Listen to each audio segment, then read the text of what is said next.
good to hear some real experiences from major telecom operators. It's not about shuffling around it or say, well, we really need it or whatever. It's real experience, and that's what we need. And we're in the stage where that starts to make sense and become realistic about things. I'm here to present a global overview of, in a way, preparedness that has to do with IPv6. How far are we prepared? It's based on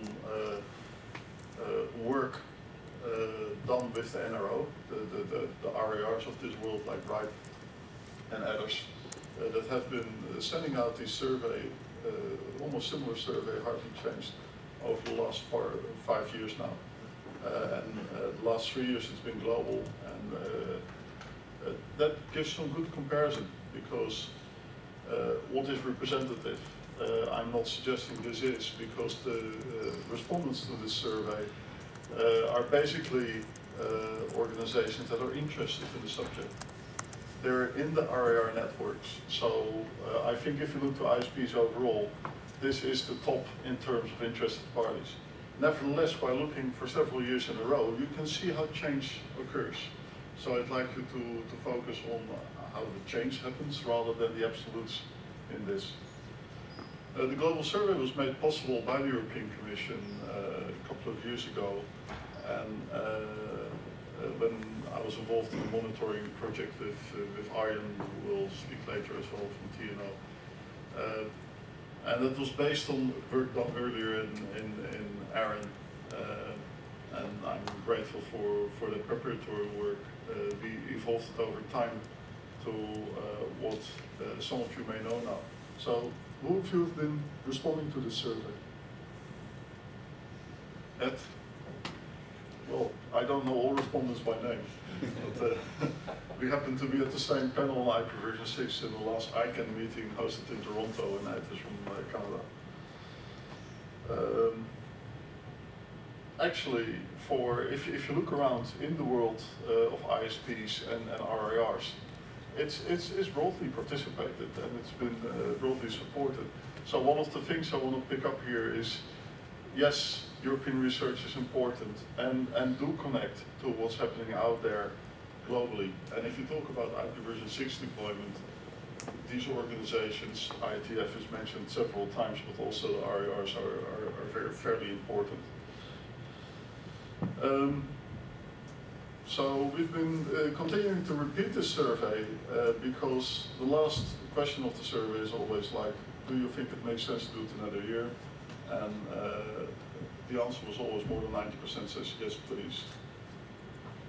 Now, things have changed over the years, because in the beginning, in 2009, it was really about, well, we try to think about implementing IPv6. And if you look to these tables, you see 210, 211, 212. From the left is we're doing it in the green, and in the red is we're not even thinking about it. Now you can see a slight change towards we're not even thinking about it. I can assure you, if you look to 209 and earlier, that was much bigger.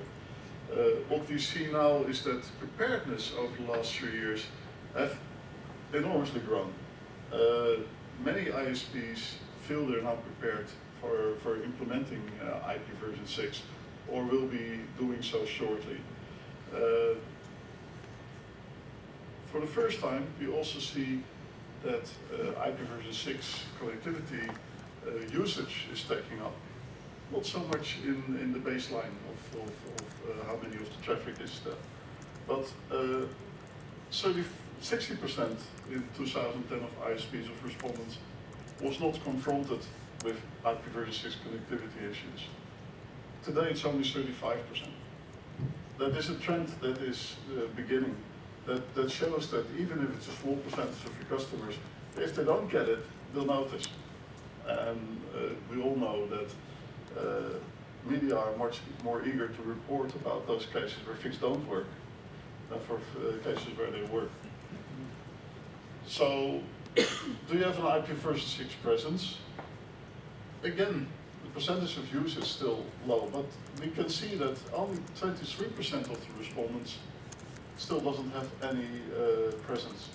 It's growing, it's becoming real. And is the traffic insignificant? Well, here we start talking a little bit about how much do we use. We do see that already now 28 to 30%, it's beginning to be non-negligible. How do you say that? Negligible. Negligible, thank you. I'm glad they went through it. Well, they say French is close to English, so maybe that helps in pronunciation. Now, if you look to problems that came over the years, so I'm not going to take you to all the responses of the survey. You can find all the responses back on the NRO site, so www.nro.net, and I think they were published on 27 September, so you can find them back in the news there. But this is always useful to look at. What are the biggest problems? Lack of user demands? It's still a big problem.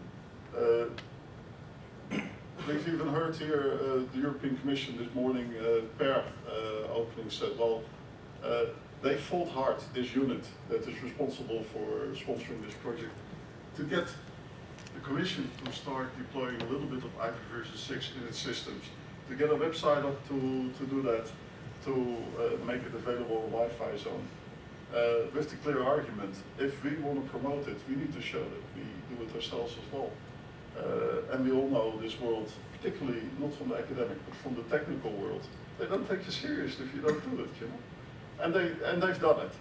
But now the challenge is for the IPv6 Wi-Fi zone, if the usage stays so low, people who are here just taking care of things and don't care about politics or what makes sense towards the future, think, well, this is a big investment, this is worthwhile. If this is the fault in the Commission, I can assure you this is the same for managers in the more technical operations as well. Those who were early with having IPv6 ready and have been waiting for the surge to come for a while now, they look back at their investment and say, should we have been that early? Well, I think what they will find is in the future that when the surge happens, and they will find they have much more experience, have much more tuning, and they will suffer less from when it really happens. So technical problems, again, because people come in the field, because new challenges come, it didn't really reduce over time. It is still about 30%. The only thing that really changed is experience. And this is in line with the other things, it is logical. We do start running into these issues now. So we now say we have technical problems, we know because we experienced it, not because we believe it is. And again, just to put things in perspective, it looks nice and high and green, but it's only 0.5%, you know, of traffic at M6. So this is still true. And again, you see that the line is really picking up. You see that ISPs are really more and more confronted with IPv6, and that less of it, that more and more of it becomes non-negligible. So I think the main conclusion is that we're now really shifting from preparedness to real usage, and that's the beginning of that right now.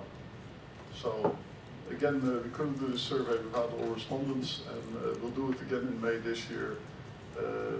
Within this project, we'll support it with the European Commission. Frank and Fabrice will be helping to set it up. And it will be supported by NRO again, so we'll have a global reach again with this. So I think that's what I wanted to say.